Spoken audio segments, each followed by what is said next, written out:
I was stalked for over 10 years. This happened in the late 90s. I'm a female 43, and my friend, Rose, female 42, met him together.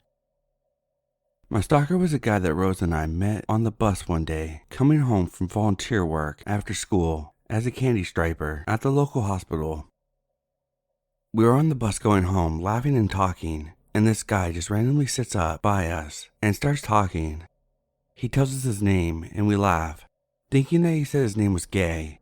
Yeah, stupid teenage girls. He corrected us and said his name was Jay. We talked a bit more, and innocently gave him our names.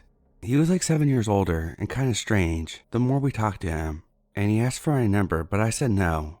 He got annoyed, but whatever, right? So we thought that was that. A few days later, maybe a week later, me and my same friend ran into Jay while switching buses downtown. I was going to her house like I did a few times a week when we ran into him. He asked me to hang out and watch him play hockey that night. I said no, that I was going to my friend's.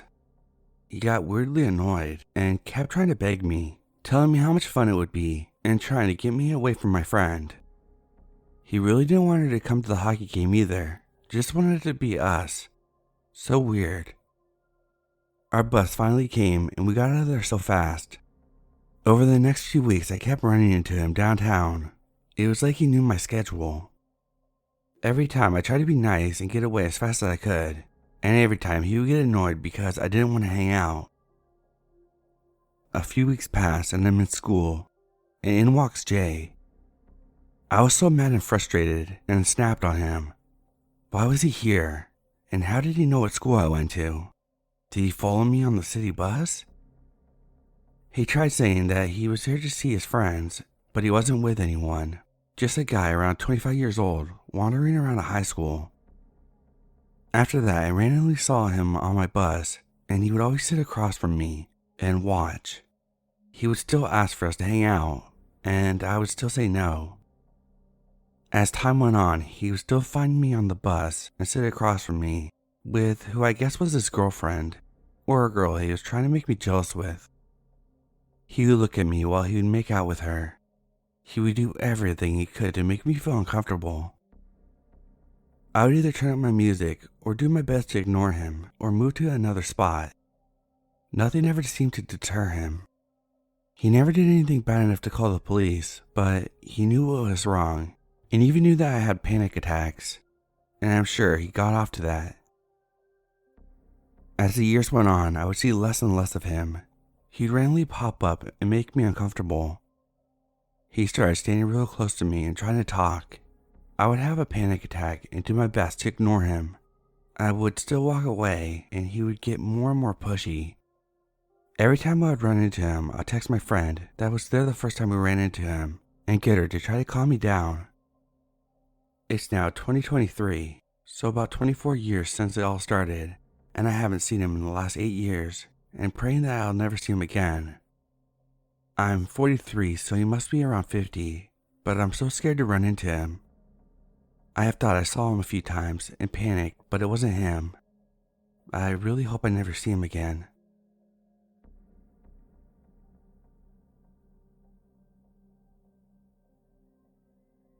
This happened a long time ago, about 10 years or so, but I never forgot about it and it still gives me the chills. I'm a 33-year-old female and was in my early 20s.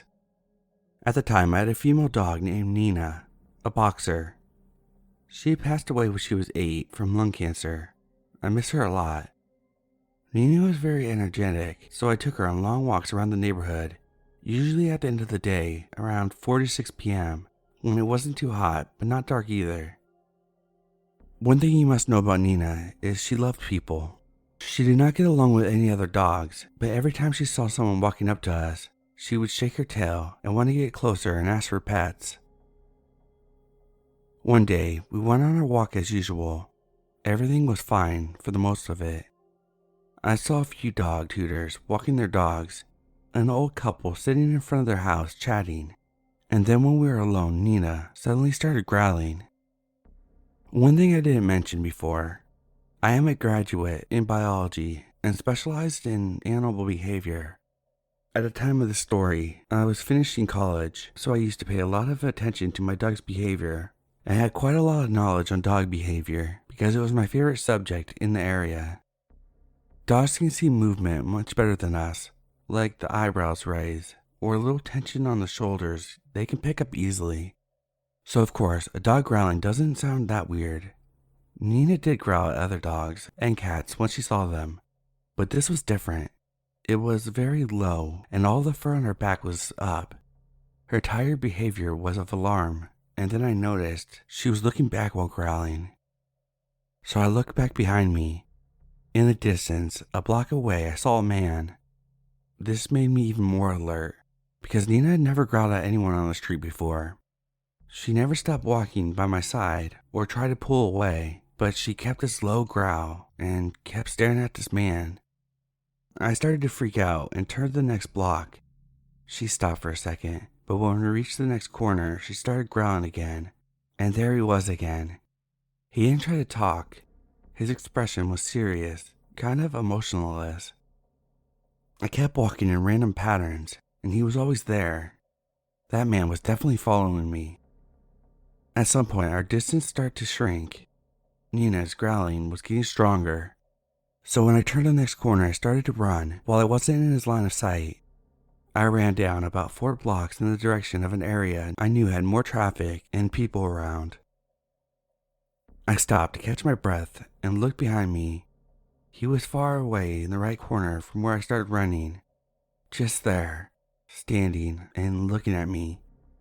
Nina was looking at him, still with her alarmed posture. After about a minute, he turned around and went away in the same direction. In that moment, Nina finally relaxed. I paid attention to Nina's behavior the entire way back to the house, but she was just her normal happy self.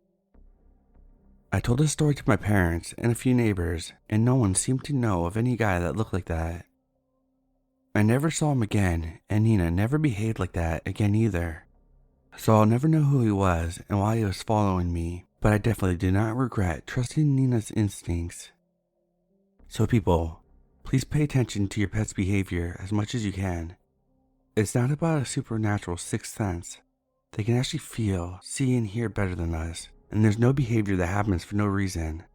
There is always a reason. Stay safe, everyone.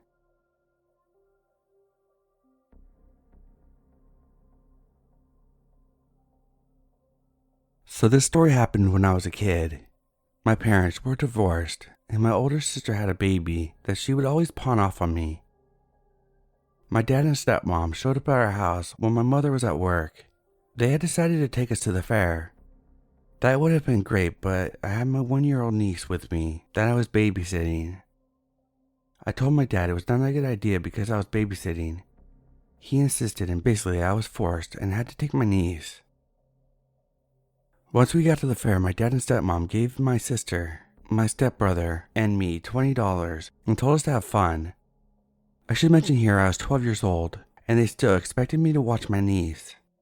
There's not much you can do at the fair with a baby in tow, so I went to one of the snack trucks and bought ice cream for the both of us. That was when I first noticed the man. He was heavy set, probably in his 40s, and he was staring at us. There's something about the way he was staring that freaked me out. I'm not sure if it was me or my niece that he was interested in, but either way, I was freaked out. I told myself I was overreacting and got up and walked off carrying my niece. He followed. I walked all around the fair looking for my dad and my stepmother, my stepbrother, my sister. I couldn't find any of them anywhere, and the whole time the man followed. I had to pee, but I didn't want to go into the bathroom. I was afraid of him following us in. I ditched my niece's stroller. I just wanted her in my arms, and the stroller was slowing us down. So this has been going on for about 3 hours, and it was getting dark outside. I was terrified and scared for my niece and myself. I kept trying to lose the guy, turning on different paths, but he kept following. Finally, I saw a man in a security outfit. I ran up to him, full on crying now. I told him I couldn't find my family, and a strange man had been following us. When I went to point the man out, he was gone.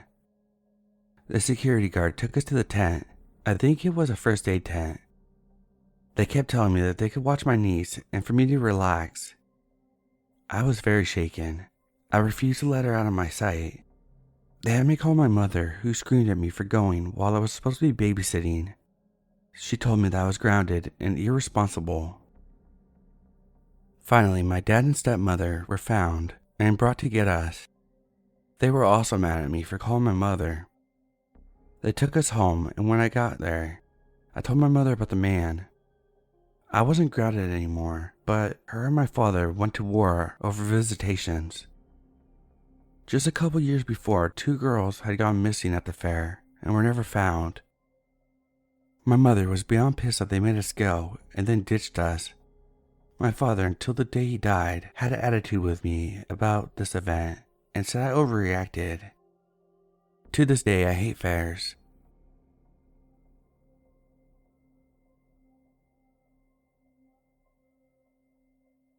Hi. Thought I'd share my experience in case anyone's been through something similar or has an idea of what kind of scenario I was dealing with. I was driving home from the gym at night and pulled up to a red light near a local courthouse. I noticed the driver of a white Jeep 1 lane over staring at me. Older guy, I'd guess in his late 40s to 50s, with long sideburns. I'm a 31-year-old male. I turned and looked at him, and he started pointing towards me, towards my left. At first, I thought he wanted to cut in front of me when the light turned green, which is strange because there's no one coming behind us, so he could have just waited for me to go. But I guess someone else might pull up. I pointed to my left to confirm that that's what he wanted, and then I opened my window a tiny bit because he kept pointing, so I wanted to ask what was up. He didn't open his. The light turned green and he changed lanes and drove behind me. It feels likely that he was trying to tell me to pull over earlier. I kept driving and changed lanes because he was tailgating me. He followed me immediately. Eventually he switched lanes, but was driving erratically. Kept putting his left turn signal on, but not turning left for several lights, for example. He slowed down to maintain the same pace as me a few times. Eventually I turned before my actual home route to throw him off. He kept going, but I just looped around and actually headed home. I saw him waiting at a light to turn left towards my house, so I kept driving. I'm not sure what his intentions were, but that was strange and unnerving to say the least.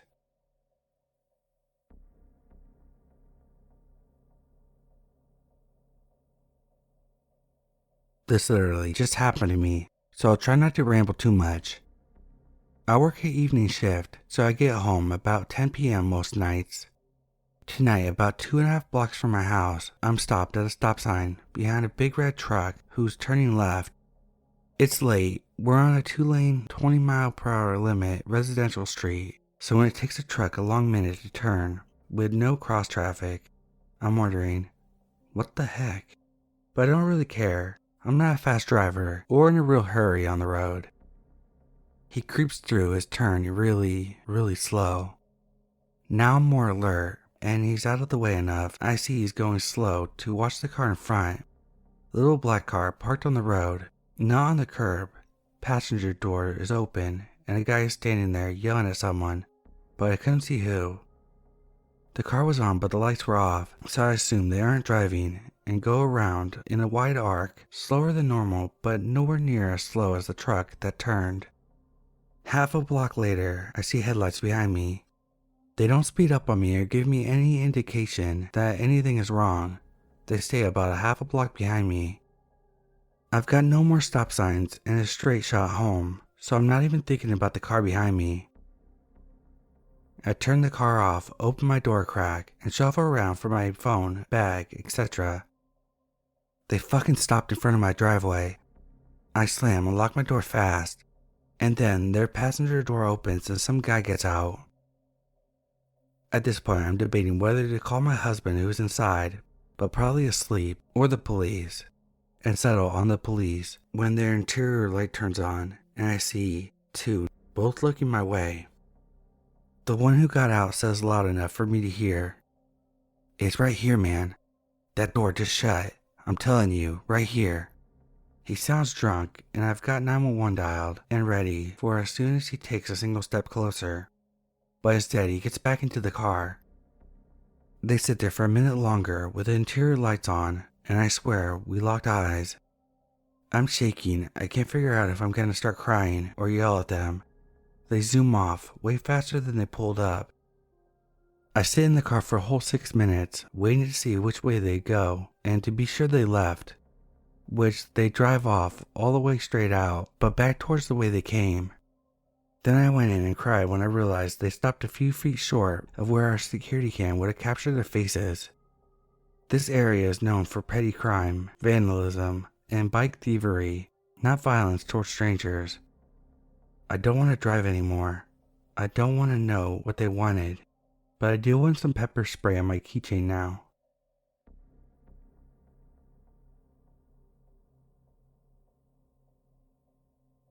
My skin still crawls thinking about this guy.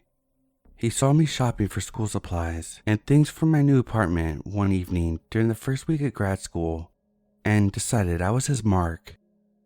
I just moved to my new college town, didn't even have a cell phone yet after leaving the one my folks paid for during undergrad behind. I was grown and could take care of myself. What a nimwit I was. As I left the parking lot with my purchases, I noticed a truck pulled behind me at the exit. It was late and there weren't many people out. I pulled out and so did he. It was a few miles down a long retail street with lots of stoplights before my turn. As I drove, I realized this guy in the truck was trying to get my attention. I was in a relationship, so I ignored him.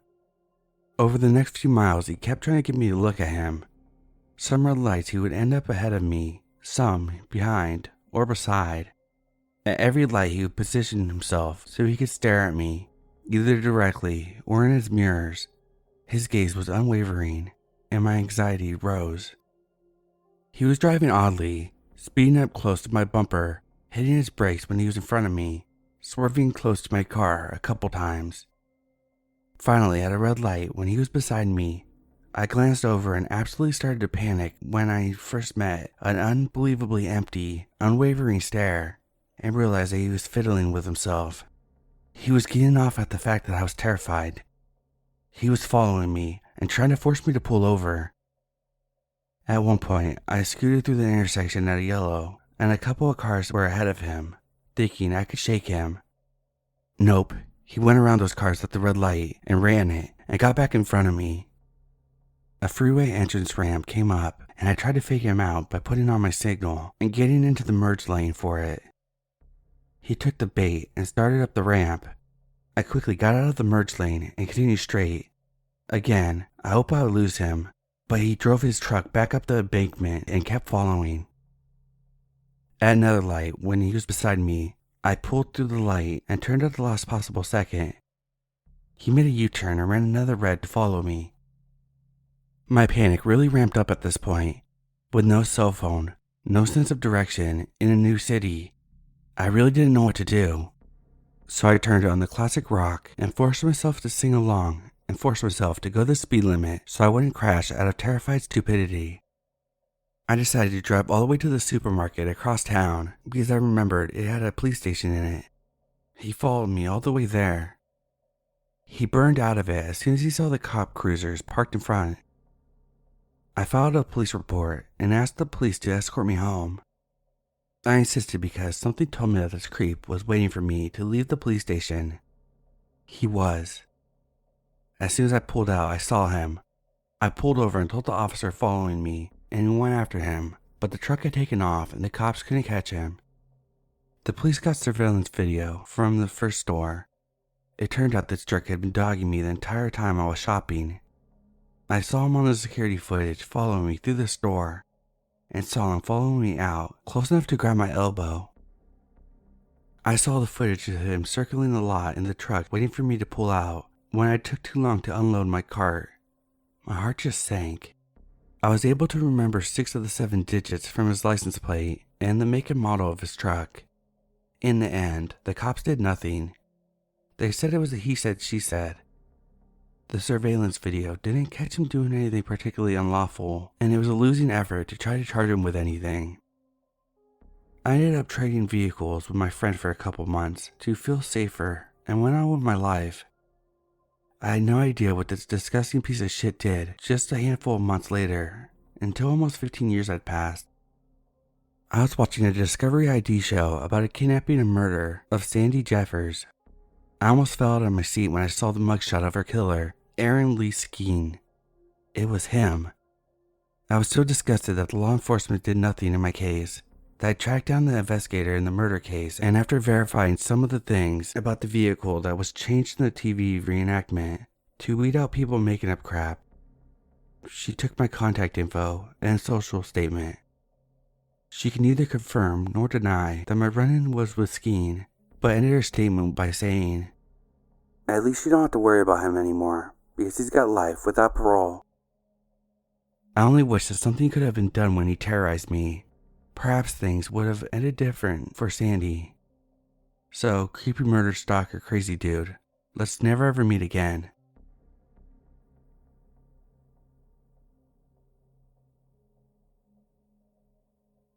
When I was in high school, I had a strange encounter riding my bike home from work. When I was a senior in high school, I worked at a Target store from about 4 p.m. until 10 p.m. 4 to 5 nights a week. After helping close the store, see out the registers, and other final closing tasks, my coworker and I were usually at the building on our way home before 10:30. The store was not too far from the bike path that went close to my home. It took me about 15 to 20 minutes to ride my bike home from work down that path in a large subdivision. At about the midway point home, there was a section of the bike trail that went through an undeveloped field that was poorly lit. I remember I was slowing down, changing the radio station on my CD Walkman. Yes, I'm dating myself here. When suddenly I see a dark figure about 100 feet away from me, starting to run at me from a dark field. Fight or flight instantly kicked in, and I started riding my 10-speed mountain bike as fast as I could. I felt like I was qualified for the Tour de France. As I was escaping, I took a quick peek back and saw the guy in black attempting to chase after me for a few moments.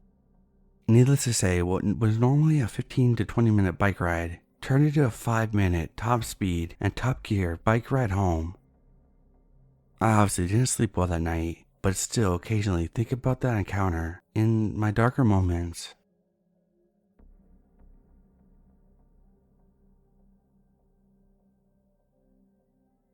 I had a guy follow me home. I was out getting coffee, and I'm walking home, and there's this dude on the sidewalk checking me out. Whatever, that's fine. It happens. But then I see him again. Like this man got in his car and drove ahead of me. Like I didn't see him get out of his car the second time. I just saw him standing there. Then I'm walking to my apartment building, about to buzz myself in. There he is, right behind me, running in. He got close to me. Mind you, it's fucking daylight. Then after he finally leaves, I go into my building and let the Uber Eats guy in, who was there the whole time. Then he starts hitting on me. Like it's fine to get compliments, but I don't want them right after I got fucking followed into my building. He was also very persistent and wouldn't take no for an answer.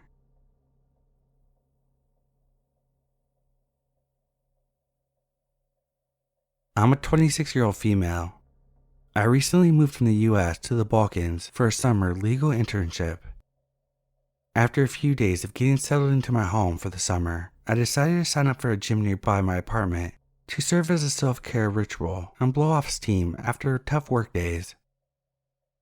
Coming home from my first workout at the new gym, endorphins on 100, I noticed at the crosswalk that a man across from the busy street where I stopped was staring at me. Now, this is not super uncommon, as I have found in my new home. I've gotten used to dealing with the occasional male stares, but they're usually very brief.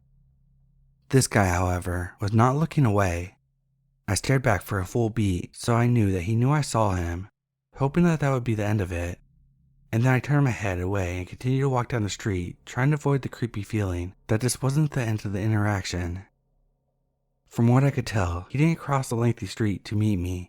and probably just continued down from his side. Next thing I know, about 2 minutes later, I'm at the crosswalk, about to cross, when I see him in my peripheral, next to me, at the stop. How he crossed the street and sped up to meet me so quickly is either a reflection of his cunning and athletic prowess or my general lack of observation skills. Standing next to me now, he is still staring at me, but I try not to tip him off that I'm noticing this. I take off as fast as I can when it's safe to cross the crosswalk, and naturally, he matches my pace, a step or so behind me, still staring.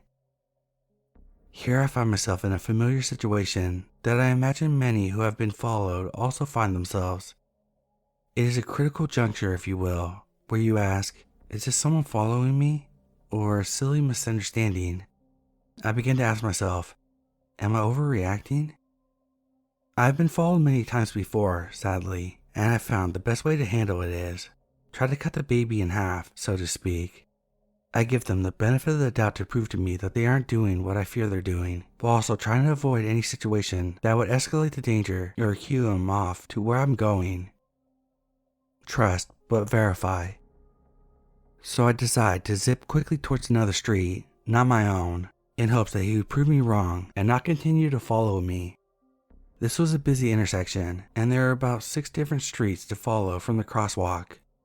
He follows me down the random street I chose, where there was truly only one residential building, no stores or restaurants he could have been headed towards, to explain him choosing the street unless he lived nearby. I do something I've done before when followed to test the other person. I slow down and speed up my pace randomly to see if they match mine, or like a normal person heading somewhere, try to walk by me, as there is plenty of room on the street to do so.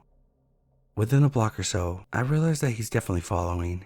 Definitely still staring, but not only that, with every few steps, I feel his presence, keeping pace, was also subtly getting closer and closer to me. The sun was setting at this point, and we were walking towards the part of town I don't know as well. I decided to make a break for it. I slowed down, as slow as I've gone throughout the entire pursuit, checked my peripheral, and jetted myself across the street until I get to the other side. I look back once I'm there to see that he is now looking across the street and moving towards it to follow me more. But this time, I gave him the miniest glare I could muster and reached to my bag as to suggest that I was reaching for pepper spray or something. He notices my gesture, makes eye contact, stops, and then literally turns his head away to feign looking at numbers on the street, like he was lost or looking for a specific spot. As if he hadn't been slowing up and speeding down with me for the past 10 minutes, not looking anywhere but my backside. He continued to pretend to look around, glance back at me, look around some more, glance back at me, and when he looks away the 3rd time, I decide now it's truly time to make a break for it. I began booking it down the opposite street while occasionally peering back to see if he kept following. I take a bunch of well-lit, busy streets, employing random unnecessary turns, as I have when I've been followed before. Eventually, once I checked the whole street, I feel confident I had lost him. I finally calculate my way back home. The next day, I asked my friend from work, who is local, to take me to get some pepper spray. I bought the mini version, the smallest size, that can fit easily in my purse.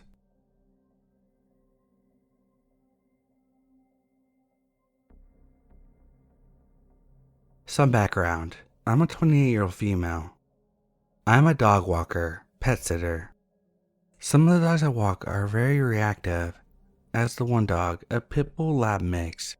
She used to be a bad puller, along with being incredibly reactive to other dogs on leashes as soon as she would see them. Through lots of work and training with her, she has come a long way with her reactivity to the point it's really not an issue anymore. Even when the owner's carelessness allows a dog to get too close for comfort. On this one walk, she was a dream the whole time, past multiple dogs without issue. She would just look at me for a treat that she knew she would get if she was good. When we turned down the street that looked completely vacant at the time, so I could give her some more relaxed walking time. All went well for a while, not a soul in sight, until there was. While I'm usually very good at keeping my head on a swivel, as some of my walks are not in the safest areas of the city, this guy took me by surprise. I don't know how he did it, but he got about 2 or 3 feet behind us without the dog or me knowing he was there. All of a sudden he shouted something unintelligibly. I could only make out the last 2 words, "Your dog." Immediately, my dog, with no prior history of human reactivity, got between us and started growling, snapping, and lunging aggressively at the man. I'm a smaller woman at 5'3", and I guess this guy was around 6'7" at the very least, and incredibly muscular. As soon as he saw my dog trying to attack him, and me struggling to hold her back, he threw up his arms and bolted across the street without another word. Disappeared shortly after around the corner. I've never praised a dog for reactivity until that moment. Gave her all the treats I had left in my pocket, took her home, and told her owner what just happened and how her dog might have saved my life. Of course, I hope I'm wrong, and this guy was just slow on social cues, but neither the dog nor I got that impression. Needless to say, she's by far my favorite client's dog. I go on walks with her still every week, but I haven't gone down that street again while there are no people out. I'm beyond blessed to have her and get to walk her weekly, but I hope I never meet your dog guy again.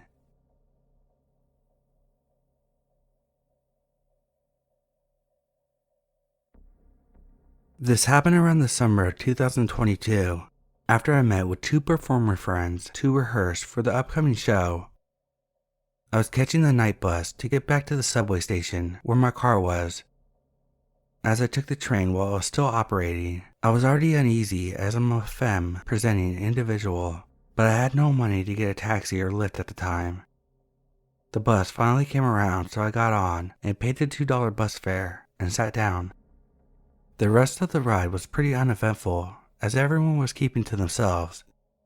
Pretty soon, the bus began to empty out as people got off at their stations, where it was me and one man who was giving me some weird vibes. I caught him looking at me a few times out of nowhere during the bus ride, but now he was asleep. I prayed that he would not get off at the same stop as me, but unfortunately, that's exactly what happened once I finally got to my stop. When I began walking towards my car, I looked behind me to find that the man was following me. He was keeping a bit of a distance from me, but I was still paranoid that he was 100% following me. I began to pick up the pace, getting my keys out while also clutching onto my pocket knife my roommate gave me for protection. As soon as I reached my car, I jumped in and immediately locked the doors. The man at this point caught up to me and walked over to the passenger side of my car, but fortunately I had already locked it, so he couldn't get in. Not even bothering to put my seatbelt on, I started my engine and drove off out of the parking lot quickly. Once I felt safe enough, I put my seatbelt on and flagged down a member of security for the transportation system. I saw that the man who stalked me was still at the station, so I pointed him out and explained what happened. The security officer looked a bit annoyed, but it wasn't annoyance at me. It was annoyance like, I can't believe this is happening again. He told me that he'll take it from here, and I thanked him before driving back to my apartment. A few days later, I bought pepper spray, and ever since that evening, I've never left my apartment without it. I keep it out and ready to be used, and fortunately, I haven't had a repeat of being stalked to my car. It scares me to think though, what would have happened if I didn't lock my doors on time? What would the stranger have done to me? Would he have pulled out a weapon or tried to take advantage of me?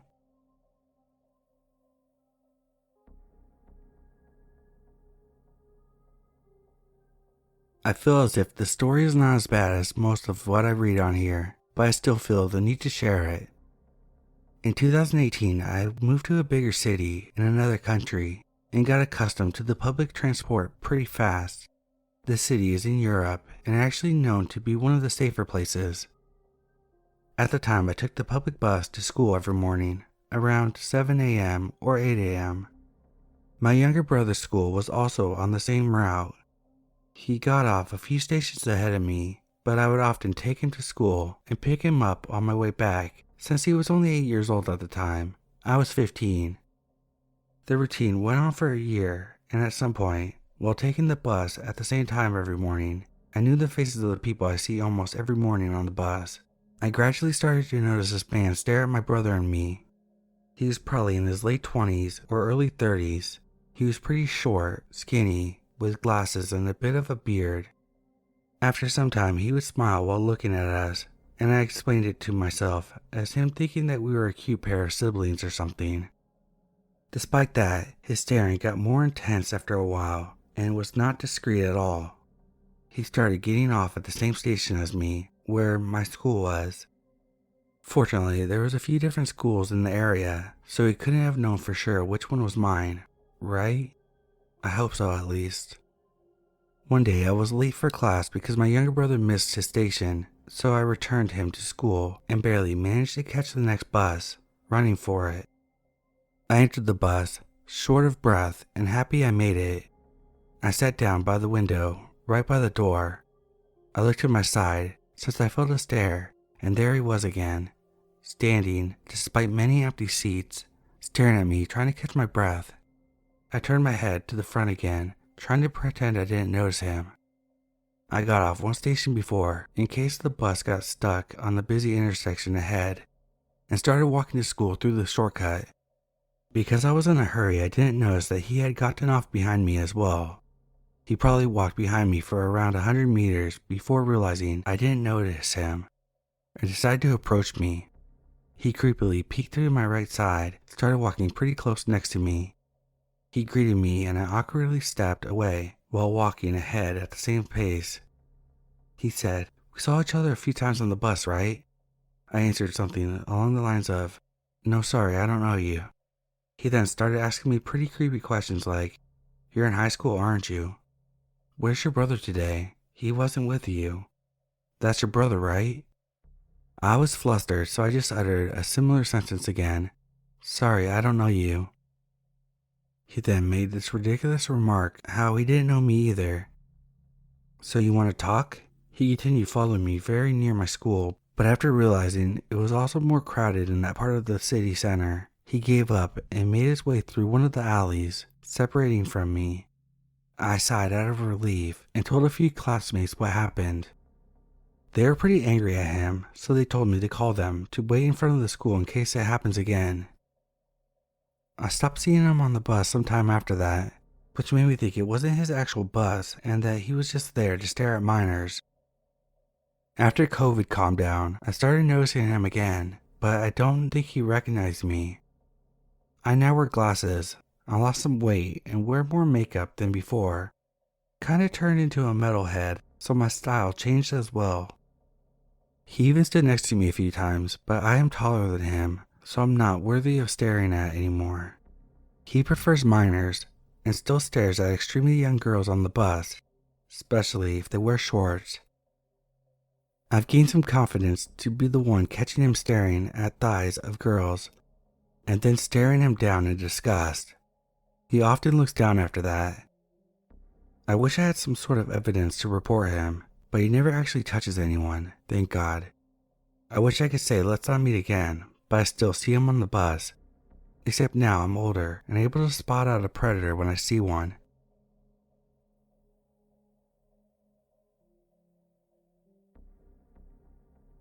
When I was 15 and 16, I used to sneak over to my boyfriend's house that was just around the block.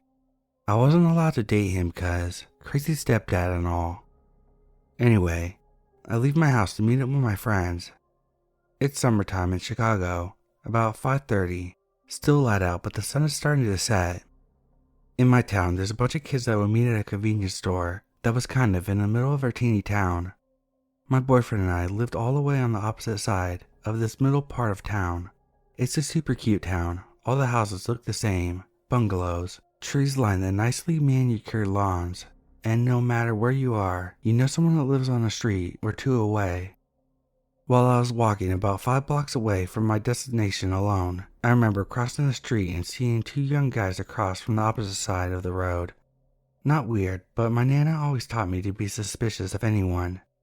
So the guy is on the opposite side of the road, a little behind me. I'm aware of him and make sure he knows this as I look at him. This is something I learned growing up, and I just keep going on my way, not really concerned at this point. A block later, he crosses over and speeds up closer to me. I can't describe how or why, but this is when all my nerves were on high alert. He's close enough I could see his face and the look in his eyes. Maybe this is when I should tell you that I'm not even 5 feet at this point in my life, and I was well under 100 pounds. I'm teeny.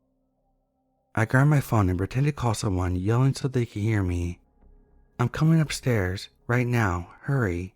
And I dart up some random person's stairs to their front door.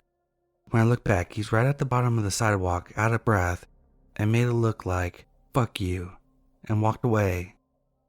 I snuck behind some bushes and waited a bit to make sure he left and called my boyfriend. I ran the last few blocks to meet up with my friends. Maybe it was nothing, but my gut tells me different. I still remember the guy's face, and from time to time try to look up to see if someone matches his description in the news.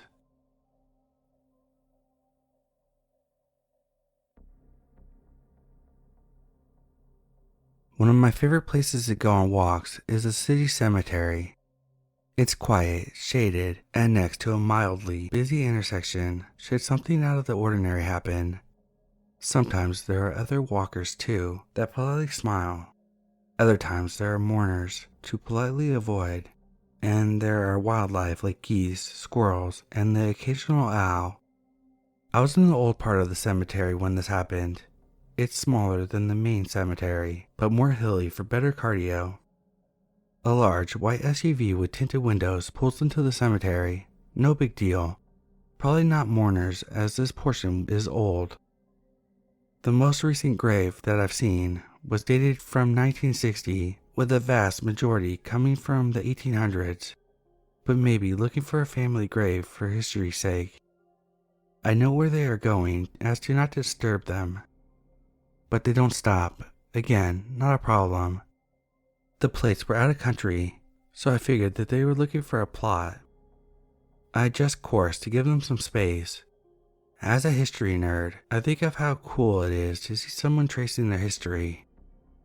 You hear it a lot about shivers up a spine, or hairs on the neck standing up, and that's what happened to me. The SUV was not stopping. Instead, they started to follow me. I adjusted my course again, and they did too. At one point, they were actually directly parallel to me, just a series of plots away. By now, I had shut my music off, but kept my earbuds in.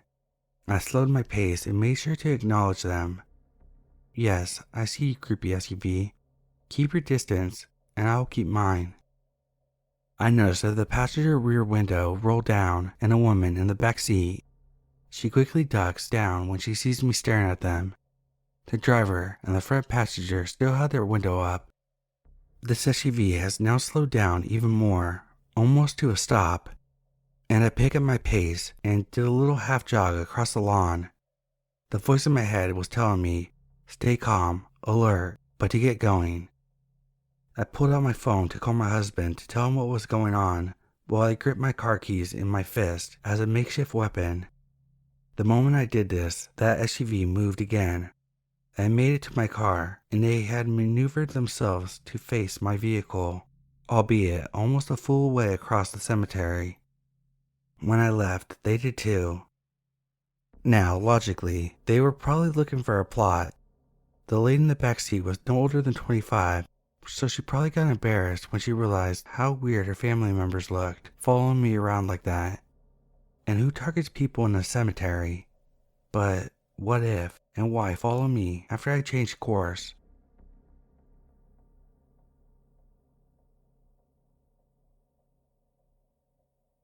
This happened to me when I was 16.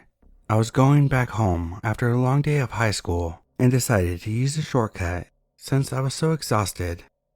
My dad had forbidden me from using that shortcut because I had to go through a park that was full of homeless men taking drugs. But I wanted to go home quickly and relax, so I used the shortcut anyway. I got past that park without nothing particular happening, but shortly after I noticed two men slowly driving a motorcycle and looking at me. They laughed for some reason. They drove by immediately after, so I didn't think much of it. But they came back, and again, they drove slowly near me and laughed while looking, and then drove by. I started to feel creeped out and hold my bag tight because I thought they were thieves. They were common in my city. They usually snatch a bag from you or your phone before you notice. I made the decision in my head to give them my bag if they wanted it and run. I only have 2 school manuals in there, and it's not worth my safety if they are armed. It happened a third time at this point, and I had enough. I started to walk faster, and I looked behind me every 2 seconds to see if they were there, and I saw them following me slowly. Finally, I lost them, but every time I heard the sound of a motorcycle behind me, I looked around nervously. My dad scolded me when I told him what happened, but was relieved that nothing bad happened to me. I never took that shortcut ever again. I can't stop myself from wondering, what did they want from me? I guess I'll never get an answer.